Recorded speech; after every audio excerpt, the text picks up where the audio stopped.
Na continuação dos nossos estudos em eletromagnetismo, nós vamos nos ater agora a um dos elementos importantes que ligam a eletricidade e o magnetismo, que é o indutor. Na realidade, nós vamos começar discutindo a característica da indutância. A indutância foi descoberta primeiramente por Faraday nas suas experiências em 1831, e ela tem a característica de armazenar energia magnética, ou seja, os elementos que têm indutância armazenam energia magnética no campo magnético. Este é um símbolo do indutor. O indutor basicamente pode ser uma bobina enrolada em torno de um elemento que tenha uma boa permeabilidade magnética, como o ferro ou materiais ferrosos. Se uma corrente entra na bobina desse condutor, vai surgir um campo magnético com polaridade norte e sul. Então, toda vez que uma corrente atravessa uma bobina ou um condutor que está dando volta sobre si, nós temos aí um aumento, o fortalecimento das linhas de campo, da densidade de linhas de campo, o vetor B. E podemos ter, então, um campo magnético norte-sul. A energia armazenada no campo magnético do indutor pode ser equacionada como sendo energia magnética igual ao meio de Li ao quadrado. L é a indutância e a corrente. L é dada em Henry, I é dada em ampere e a energia é dada em joule. E com isso nós podemos caminhar para aquela que é uma das mais importantes leis do eletromagnetismo, que é a lei de Faraday. Já vimos a lei de Savart, a lei de Ampère, mas a lei de Faraday é uma das mais importantes. Também argumentamos sobre a lei de Lenz, que está diretamente ligada à lei de Faraday. Se nós tivermos então um ímã permanente, um campo magnético constante, e próximo a este ímã haver uma bobina de espira aberta. Vamos, hipoteticamente, vamos trabalhar a nossa imaginação e vamos nos colocar como observadores nesta bobina. E vamos colocar movimento nesta bobina. Então o V será o vetor que vai dizer que a bobina tem movimento. Ou melhor, que a espira tem movimento ou que o ímã tem movimento. Tanto faz porque o movimento é relativo. Devido a esse movimento relativo, o observador vai ver que o campo magnético está mudando sobre ele, conforme o movimento, ou da bobina, da espira, ou do próprio ímã. O fluxo magnético, se ele pudesse contar as linhas, ele vai ver que a cada instante há uma variação dessas linhas, elas aumentam ou diminuem. E com isso vai surgir, na espira, uma tensão, uma diferença de potencial. Então, consideramos que essa diferença de potencial é a variação do fluxo no tempo. E aí, se tivermos um maior número de espiras, dado por N, vai ser também proporcional a esse número de espiras. Aparece um sinal negativo na lei de Faraday, que é devido à lei de Lenz. A lei de Faraday, que nos dá esse VL, também chamada de força eletromotriz, antigamente chamada de força contra-eletromotriz, tem como unidade volts, porque é uma tensão, ou Weber por segundo. Notem, força eletromotriz, tensão ou diferença de potencial. Essa tensão também, essa força eletromotriz, pode ser dada como L vezes a variação da corrente no tempo. L, delta I, delta T. Delta I em ampere, delta T em segundos. E L em Henry.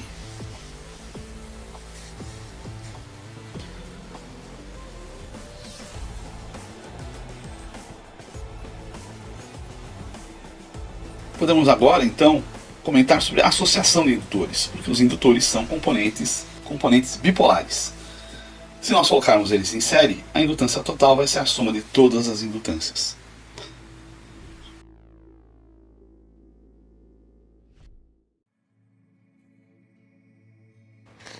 L1, L2, L3, todos os valores são somados em série. Se nós colocarmos eles em paralelo, a indutância total vai ser exatamente igual ao inverso da soma dos inversos das indutâncias.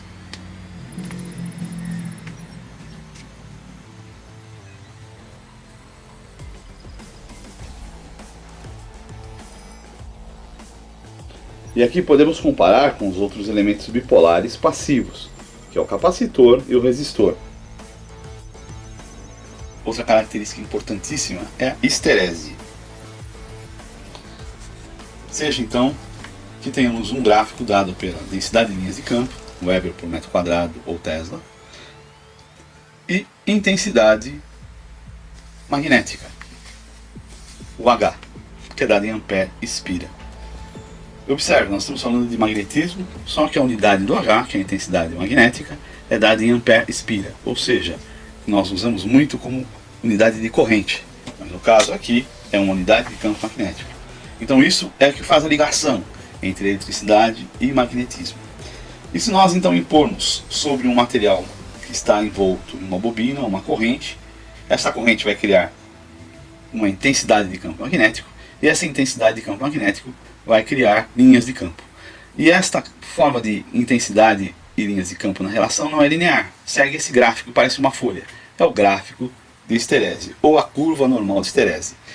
Observe que aumentando a intensidade de campo, ou seja, aumentando a corrente sobre a bobina, a curva cresce no sentido até um valor máximo de saturação.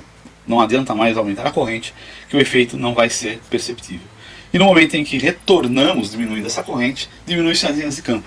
Até que quando a corrente cessa, ou seja, a intensidade de campo magnético é nula, nesse ciclo de histéresis, ainda permanece um pouco de linhas de campo dentro do material que estava sobre esta ação. É a densidade de fluxo residual. Esse é um dos lugares, um dos pontos notáveis. É a densidade de linha residual, ou densidade de fluxo magnético residual. O outro ponto notável é aquele que nos mostra que para que numa situação desta em que há magnetismo residual, para nós zerarmos esse magnetismo residual, é necessário impor uma força ou impor uma intensidade de campo magnético de sentido contrário, de maneira que zere as linhas de campo que estavam presentes devido à densidade de fluxo residual. Este ponto é o ponto de coercividade. Então temos aqui dois pontos importantes no gráfico de histéresis: o ponto de densidade de fluxo residual e o ponto de coercividade. E observe no ciclo que o caminho de ida é diferente do caminho de volta. Ainda falando sobre o ciclo de histéresis, temos materiais no ciclo de histéresis em que podemos classificá-lo quanto à sua relação com o ciclo de histéresis. Então, se nós tivermos ciclos de histéresis bem achatados, ou seja, com os valores de linhas de campo menores e mais longos em termos de intensidade, como é o primeiro desenho, nós dizemos que este material é um material duro em termos de histéresis, em termos de curva de histéresis. Um material duro é característica, por exemplo, dos ímãs permanentes. Já se tivermos uma curva de histéresis mais alongada, com grandes valores de linhas de campo para pouca intensidade, nós temos um material macio, característica, por exemplo, do ferrite ou do ferro silício. Nossa discussão pode chegar agora na questão do circuito magnético. Se nós tivermos então um elemento de circuito magnético, como um ferro, ou chapas de ferro, como o transformador ou o relé, então temos aqui, e passamos uma bobina por ela, como se fosse a bobina de um relé, com N espiras, e submetemos a mesma uma corrente.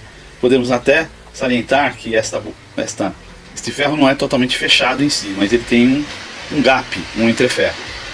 O circuito que temos, que sai do ferro e atravessa o interferro e volta para o próprio ferro, o circuito que podemos chamá-lo de L, é o circuito por onde vai passar o fluxo magnético. O fluxo magnético, devido à corrente que passa na bobina, que cria a força magnetomotriz e vai criar o fluxo magnético. Observa que o ferro tem uma certa relutância, a relutância do ferro. E o gap, ou entreferro, também tem uma relutância, a relutância do gap. A relutância é a impedância ao fluxo. E a relutância do gap é muito maior que a relutância do ferro. Com isso, consideramos que o número de espiras vezes a corrente é a força magnetomotriz. Então teríamos um circuito em que a nossa fonte seria a força magnetomotriz, o nosso fluxo seria o fluxo magnético e as nossas impedâncias seriam dadas pelas relutâncias, de modo que a força magnetomotriz é igual ao fluxo vezes o somatório das relutâncias. E a relutância como impedância do fluxo magnético, ela é diretamente proporcional ao comprimento do circuito, ou seja, ao L, e inversamente proporcional à área desse mesmo circuito, S ou A, muito parecido com a resistividade. E aí é uma constante que multiplica, assim como na resistividade nós temos o ρ, a constante que vai multiplicar a relutância é o inverso da permeabilidade.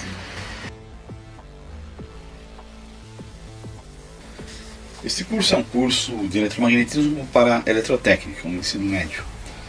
Mas vamos avançar um pouco, apenas por curiosidade. Vamos falar da relação entre eletricidade e magnetismo no âmbito mais avançado, no âmbito de terceiro grau, para engenharia ou física.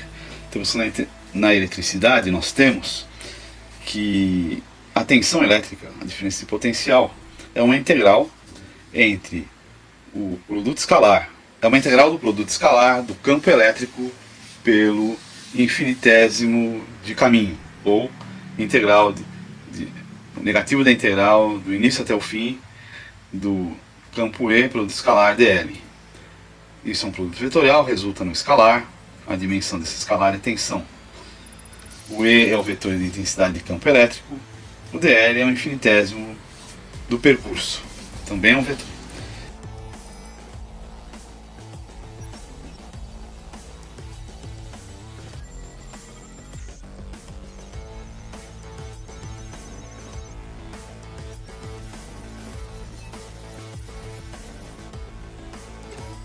Já no magnetismo nós temos também uma integral, da mesma forma, muito similar.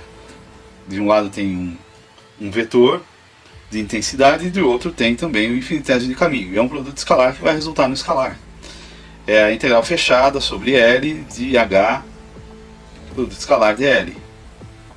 Observamos que H é o vetor de intensidade de campo magnético, dl tem a mesma função que na integral anterior.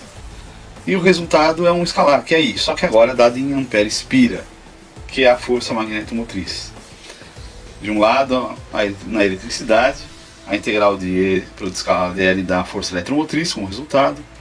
Do lado do magnetismo, a integral de H produto escalar dl nos dá a força magnetomotriz. Lembrando que o D é a densidade de fluxo elétrico de deslocamento, ou deslocamento elétrico. E o B é a densidade de linhas de campo, ou indução magnética. Temos do lado da eletricidade o ε0, que é a permissividade, e no lado do μ0, e no lado do magnetismo o μ0, que é a permeabilidade. E eles juntos se relacionam com uma coisa mais avançada que a luz. A velocidade da luz é dada como uma função dessas duas variáveis universais, dessas duas entidades universais. A velocidade da luz C é igual a 1 sobre o raiz quadrada de μ0 vezes ε0.